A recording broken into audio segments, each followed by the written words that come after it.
आसनसोल अदालत परिसर के अंदर एक वकील के साथ मारपीट करने के आरोपों के बाद वकीलों ने शनिवार से आंदोलन शुरू कर दिया है। उनका आंदोलन बुधवार को भी जारी रहा, जिस वजह से आसनसोल अदालत में कामकाज पूरी तरह से बंद पड़ गया। इस बारे में आसनसोल बार एसोसिएशन के अध्यक्ष अयन मुखर्जी ने क्या कहा है, आइए सुनते हैं।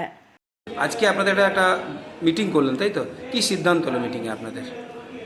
আমরা এখন এই পেন ডাউনটা কোনো নির্দিষ্ট 7 দিন বা 10 দিন এরকম কোনো স্পেসিফিক দিনের মধ্যে করিনি, কারণ আমাদের প্রত্যেক দিনের মিটিং হচ্ছে, প্রত্যেকটা মুহূর্তে মিটিং করছি আমরা। হয়তো যেখানে বসে আছি 10 জনকে পেলাম, সেখানে ইম্পর্টেন্ট কিছু বিভিন্ন আপডেটও হচ্ছে, বিভিন্ন সময়ে বিভিন্ন আপডেট আসছে।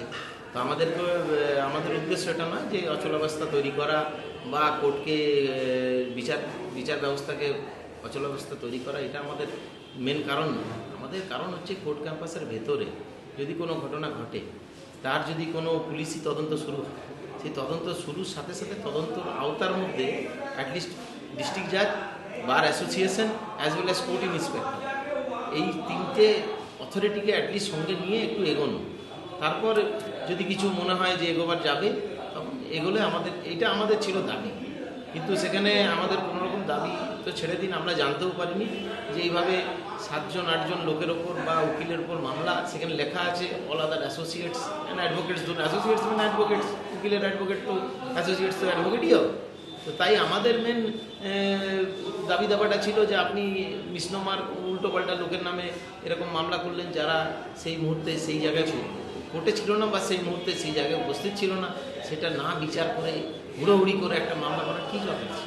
কয়েকদিন ওয়েট করা যেত, একদিনও ওয়েট করা যেত, আমাদের সাথে আলোচনা করার দরকার ছিল। এটাই আমাদের মেন গ্রিভান্স ছিল। এখন কি আপনাদের কালকে ডিসিপি সাহেব এসেছিলেন, ডিসিপি সাহেব ডিস্ট্রিক্ট জাজের মধ্যস্থতায় আমরা অনেকটা আলোচনা করেছি, বাট এখনও আমরা ফিনিশিংয়ে এখনও আসতে পারিনি। যদি ফিনিশিং আসি, আজকেও আমরা চেষ্টায় আছি, ওনারাও চেষ্টায় আছেন, সব পক্ষই চেষ্টা করছেন যেন মিটে যায়। আমরা কিন্তু আবার বলছি আপনাকে, আমাদের কোনো উদ্দেশ্য নয় যে বিচার ব্যবস্থাকে অচলাবস্থা তৈরি, কারণ 4 দিন ধরে অচলাবস্থাটা চলছে। আমি বুঝতে পারছি অনেকেই অসুবিধা হচ্ছে। উকিলবাবুদের তো পেনশন, পিপিএফ কিছু নেই, মাস গেলে পেমেন্টে ঢোকে না। আমাদের কোর্টে মামলা করি, আর মামলা করা আমাদের খুব আনন্দের, আমরা এসে মামলা করি, তো আমরা করতে পারছি না, আমরা খুব দুঃখিত ওর জন্য। কিন্তু তা বলে কোনো উকিলবাবুর উপর মিথ্যে মামলা হবে, সেটাও আমরা মেনে নিতে পারছি না। এই জায়গাটা একটু প্রশাসনকেও বুঝতে হবে। প্রশাসন যদি বোঝার জায়গায় আসে, তাহলে হয়তো এটা তাড়াতাড়ি আমরা শেষ করে দিতে পারি। আপনার নাম? Ayan Mukherjee, president bar association Asansol. Asansol से बिजू मंडल की रिपोर्ट, पीवीटीवी न्यूज़।